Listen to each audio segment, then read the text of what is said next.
قرآن کو سمجھنے کے لیے پڑھی، تو سمجھنے کے لیے خالص ترجمہ بھول کر کے بھی نہ اٹھائی جائے۔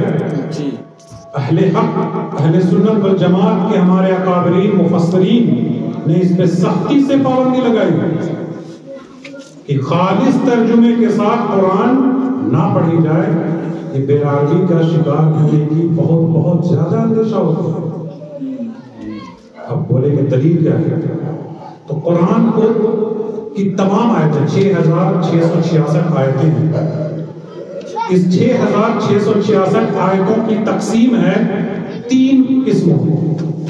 سب سے پہلی قسم کون سی؟ آیات محکمات۔ آیات محکمات کسے کہتے ہیں؟ کہ جو اس آیت کی ترجمہ ہے وہی اس کا معنی ہے، وہی اس کا معنی ہے۔ جیسے مثال کے طور پہ سورہ رحمان کا وہ آیت لے لیں، فَبِأَيِّ آلَاءِ رَبِّكُمَا تُكَذِّبَانِ، اے گروہ جن و انس، تو کہو تم اپنے رب کی کون کون سی نعمتوں کو جھٹلاؤ گے۔ یہ سیدھا ہے، اس کو پڑھنے کی اجازت ہے۔ ہمارے مفسرین نے کہا آیات محکمات کو آپ ترجمہ کے ساتھ سیکھنے کے اعتبار سے، علم حاصل کرنے کے اعتبار سے پڑھ سکتے ہیں۔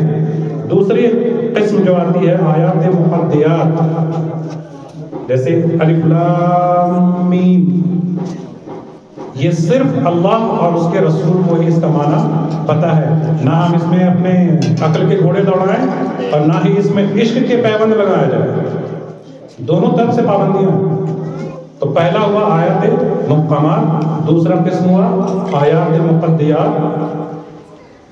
اس پہ کوئی تبصرہ نہیں، کوئی کمنٹس نہیں، یہ اللہ جانے اس کے رسول جانے۔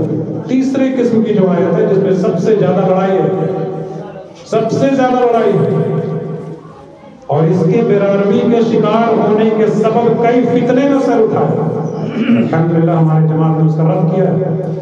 اس آیت کو بولتے ہیں آیات متشابہات،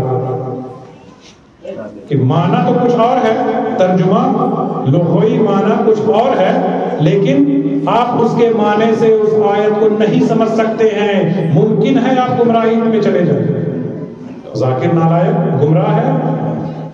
مثال کے طور پہ آپ قل انما انا بشر مثلکم، اے میرے محبوب فرما دیجیے کہ میں تمہاری طرح بشر ہوں۔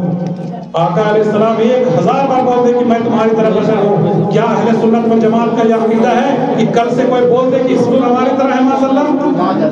لیکن ایک طبقہ نہیں ہے، کئی طبقے ایسے ہیں۔ برے صغیر سے یہ پیدا ہوا تھا یہ فتنہ۔ برے صغیر ہندوستان، پاکستان، بنگلہ دیش، سری لنکا، افغانستان جب ایک ہی تھے، اسے کل ملا کے ایک مربع ایریا کو برے صغیر کہا جاتا ہے۔ تو یہ فتنہ کا سب سے پہلا ایجاد وہیں سے ہوا تھا۔ عبد الوہاب نجدی کے کتاب تقویت الایمان جب لایا گیا تھا، تقویت الایمان چربا ہے کتاب التوحید کا، یہ الگ موضوع ہے، یہ الگ موضوع ہے۔ جب یہاں سے یہ فتنہ اٹھا کہ حضور ہماری طرح ہے معاذ اللہ، تو یہ آیت کا جو معنی ہے، لغوی معنی ہے، یہ اس کے لیے اب آپ کو مفسرین کی تفسیر کی ضرورت پڑے گی۔ اب آپ نہیں سمجھ سکتے، اب آپ کو کوئی مفسر، کوئی عالم، کوئی مفتی چاہیے ہی چاہیے۔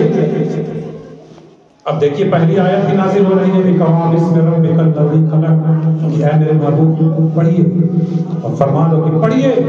پڑھنے کے حوالے سے، علم کے حوالے سے پہلی آیت اس کا نزول ہو رہا ہے۔ روزے، نماز، حج، زکات، کلمہ طیب کے حوالے سے نہیں ہو رہی ہے۔ تو علم کی اہمیت جانتے ہیں؟ علم حاصل کرو، گرچہ تمہیں چین ہی کیوں نہ جانا پڑے۔ چین کا ایگزامپل کیوں دیا گیا؟ مدینہ سے چین کا جو راستہ تھا سب سے کٹھن تھا، سب سے سخت راستہ تھا، بیچ میں بہت سارے پہاڑ آتے تھے، اسی لیے مثال کے طور پہ کہا گیا، ایسا چین کوئی علمی مرکز نہیں ہے، یہ مثال کے لیے کہا گیا کہ علم دین حاصل کرو، گرچہ تمہیں چین ہی کیوں نہ جانا پڑے۔ چونکہ یہ درس قرآن کا تھا تو میں نے تھوڑا سا اس پہ اسی قرآن کے حوالے سے دے دیا۔